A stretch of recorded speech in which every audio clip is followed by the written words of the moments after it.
مرحبا بكم أعزائي المتابعين. لا تنسوا الضغط على زر لايك والاشتراك في القناة ليصلكم كل جديد.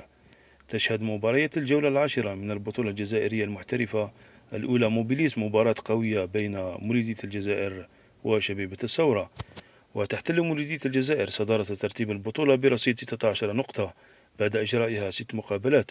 أما المرتبة الثانية فتحتلها شبيبة الثورة برصيد 16 نقطة أيضا مع لعب 9 مقابلات، والمرتبة الثالثة من رصيد مولودية وهران ب14 نقطة.